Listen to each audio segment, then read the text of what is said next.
Hello, everybody. It's 4:30. I call this meeting of licensing, hearings, and public safety to order. We'll start with a roll call. Alder Gravine? Here. Alder Heidemann? Here. Alder Kelly? Here. Alder Perella? Here. If you'll join me for the Pledge of Allegiance, please. Pledge allegiance to the flag of the United States of America and to the republic for which it stands, one nation, under God, indivisible, with liberty and justice for all.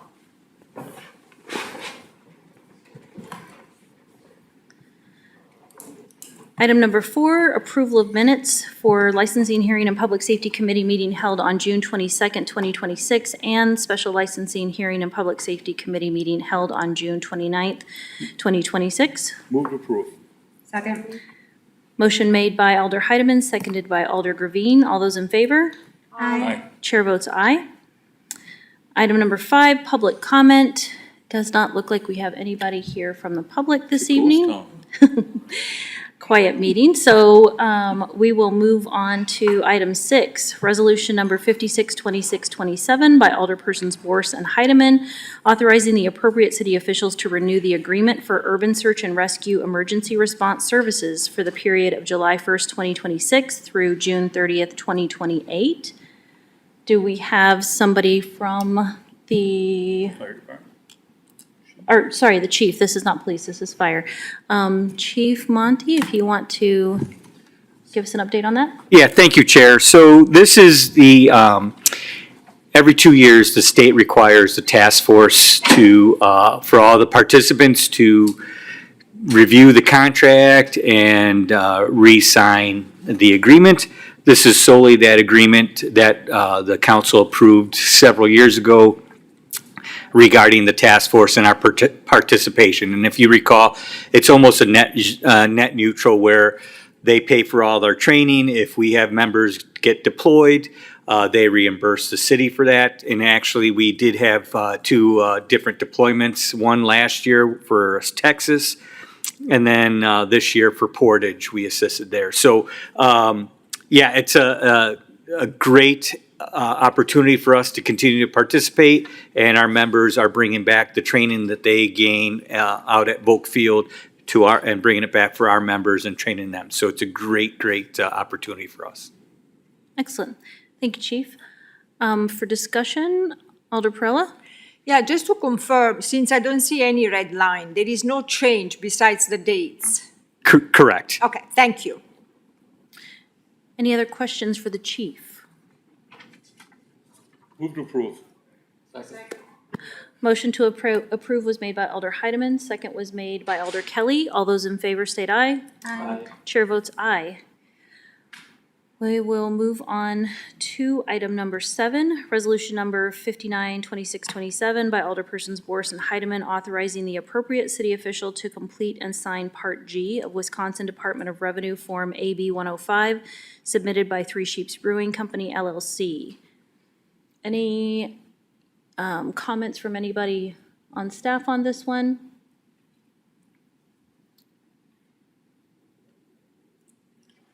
City Clerk? Oh, sorry, wrong microphone. There we go.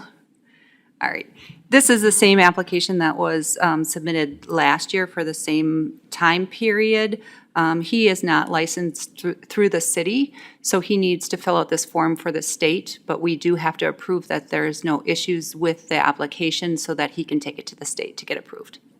Thank you very much. Any questions on this item? No questions. We're looking for a motion. Move to approve. Second. Motion made by Alder Gravine, seconded by Alder Perella. Any further discussion? All those in favor state aye. Aye. Chair votes aye. We'll move on to item number 8, resolution number 552627 by Alderpersons Borse and Heidemann, authorizing the creation of temporary designated outdoor refreshment areas during the 2026 IHRA Mercury Racing Midwest Challenge, August 6th through 9th, 2026. And I'm going to call on Administrator Bradley. Yes, good evening. We just found out about half an hour ago that IHRA has decided to cancel their event in Sheboygan. It sounds like they're going to be getting a press release out tomorrow or the day after. But we want to, from the staff perspective, I think there's a couple different opportunities that we might be able to still put an event on. So we would request that we would move forward with approval of this and let us work with the vendors that we've partnered with to see if we can't still host an event and if we can secure other races that same weekend or other events. We would still continue with the weekend as planned.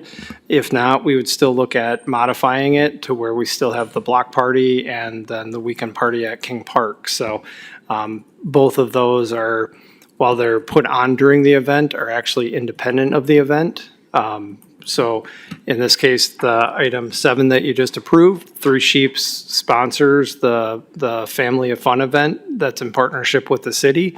For the block party, we have sponsors that sponsor the bands. Obviously, the food trucks come down and serve food to the community. So there's still really good opportunities for us to continue and have community level events. And if we can get some of the attractions to fill in, I think we can still have a good weekend, but we're actively working on that now.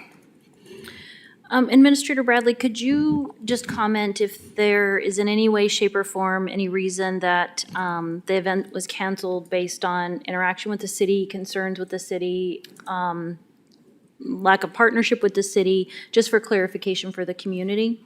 Yep, so the planning for this race starts in January. The city has multiple agencies and nearly every department's involved in the planning process. So we knew that they were having some operational challenges leading up to this. And it sounds like they've had almost everyone we were working with has departed the organization. So just from an operational perspective, there's too many challenges for them to be able to coordinate and put on a race this weekend.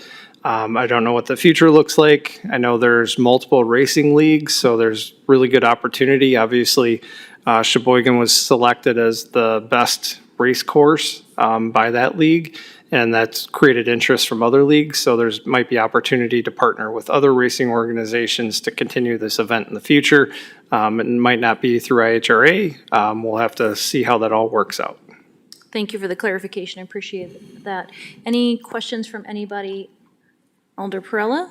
Just a comment. I'm glad that city staff is willing to hold the events anyway and possibly finding alternatives. Especially I'm happy about the King Parks event, so I look forward to that. And also, it's the clarification that is going to be cancelled for no fault of our own. That's very important because I saw it how successful and entertaining has been for the community previous years. So it's important, that clarification is important. Thank you.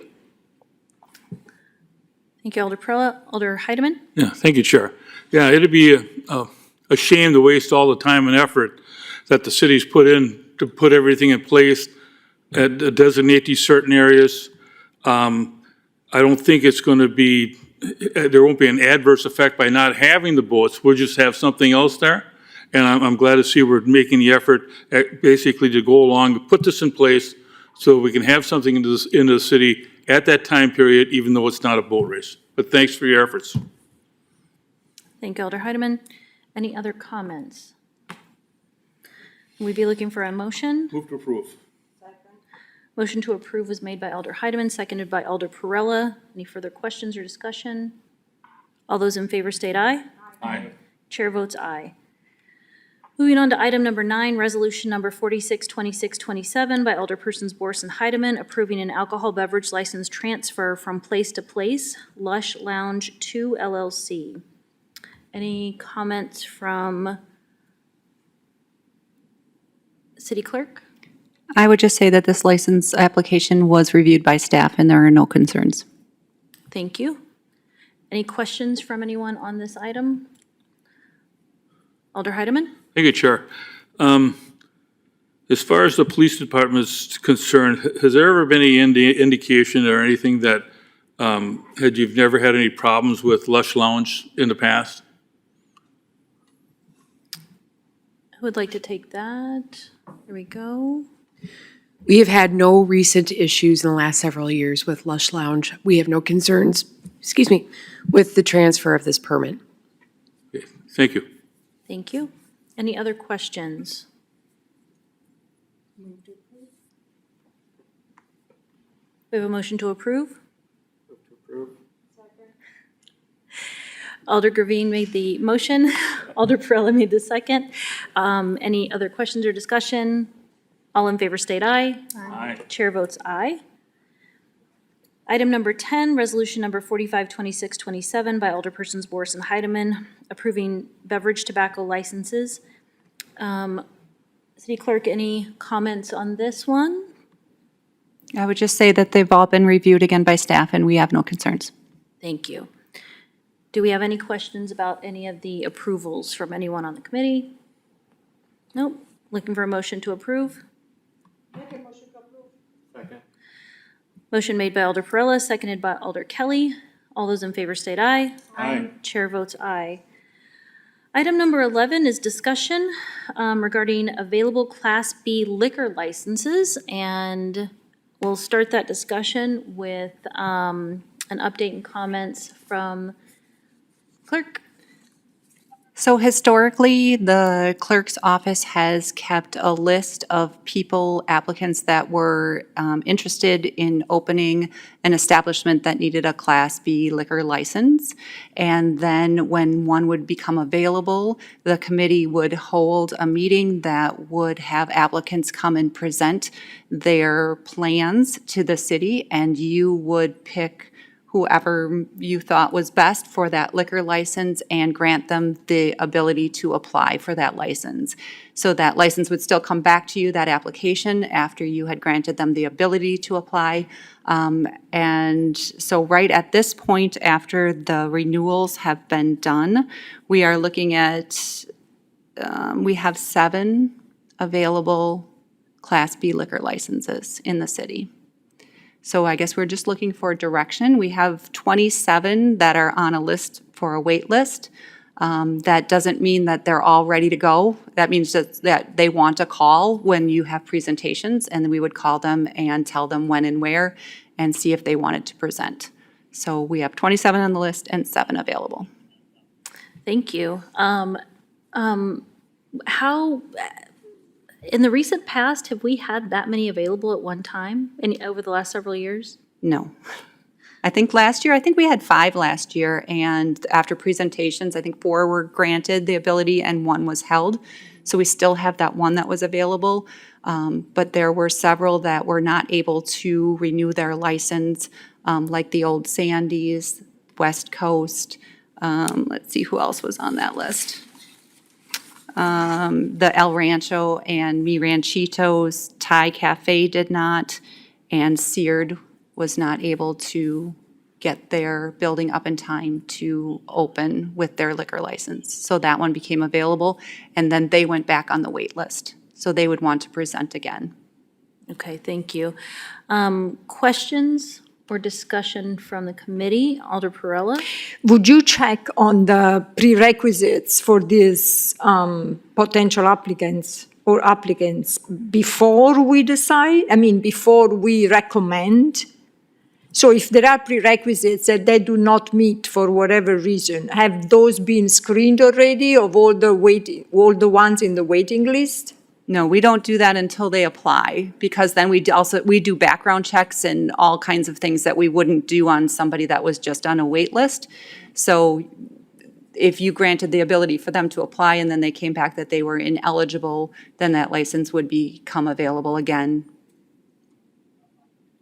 Any other questions, Alder Perrella? Yes, please. So when will we be receiving the list? When we will be available, that list, when will that be available to us? If you wanted to continue with the same process of doing presentations, we would have to know of what meeting you would like to have those at. And then we would call those 27 and say, this is the day and time. Are you ready to apply for one? Would you like to? And then we would get that list together for you of those people that would be interested in presenting. Then, so they will actually, if we decide tonight, you will actually reach out to them and say, okay, apply. No, we would not tell them to apply. They don't get to apply for the license until you say they are eligible to apply. You get So to grant that. You would just tell them that we are ready to listen to their presentation. Very good, thank you. Thank you. Alder Gravine? Clerk DeBruin, excuse me, about how long would it take you to contact everybody and have them come in? About how much of a time frame would we be looking at to schedule that? We could start that tomorrow, and we could do it in 2 weeks if you wanted to, or we could do it whatever works for the committee. But we could do it in the next meeting if you wanted to. We would want to probably change the times around and either do it on a different day or start last, because usually we give them about 5 minutes to do their presentation, but if we had 20 people, then it would be a long meeting. Thank you. Alder Kelly? Is closed session typically included in this? No. Or would this be just normal meeting? It's all done in open session. Okay, thank you. Any other questions? Yeah, personally, I feel like unless there's any other objections from this committee, I would prefer if we got this going sooner rather than later to give these business owners an opportunity to get their business going. That's just my opinion. Any other thoughts on that from anyone? Agreed, okay. So if you're just looking for guidance from us, do you need a motion or just stated guidance from us? I don't think you need a motion, just guidance. If you would want it to be the next LHPS meeting, and then just with the understanding that we'll change around the times on that Monday. Yeah, so 2 weeks from now, in the next meeting, which is tentatively scheduled for July 27th, and we would switch our time to start at 6 PM instead. Is that everybody comfortable with that? Oh, I would need to talk to finance and see if they could bump up their meeting because, yeah, finance starts at 6. the other option, for anybody who may not want to keep later hours, would be that we would have to do it on a different day, so potentially the following day instead. Tuesdays do hold city plan commission meeting, That's true, that's true. so maybe Wednesday. Okay. It sounds like we have would at least have a quorum of people who would be interested in pursuing that at this point in time. So if you could start reaching out, as you said, to the 27, so that we could intend to hopefully schedule for 6 PM on that date and have them do their presentations at that point in time, the committee would appreciate it. Okay. Thank you. And apologies, Alderperson Prella, did you have another question? I just was going to say that it is fine another day whenever the city staff is available, if they are available. Is that convenient for city staff that day to switch the schedule and be here later? You're talking on Monday, That Monday, correct? and we would bump up the other committee meetings to start. And if we could bump up the other meetings to start LHPS like at 5:30 even, would that be acceptable? Yeah, I think Yes. that would be preferable if Okay. we're able to. I'll reach out to all committees, council, and see what we can do. But we'll keep it for the 27th as the last meeting of the day. Perfect, thank you. Thank you very much. All right, we'll close that discussion, and I lost my agenda, so sorry, 1 second here. Next scheduled meeting date is July 27th, 2026, so we're looking for a motion to adjourn. Motion was made by Alder Prella, seconded by Alder Kelly. All those in favor say aye. Aye. Chair votes aye. We are adjourned.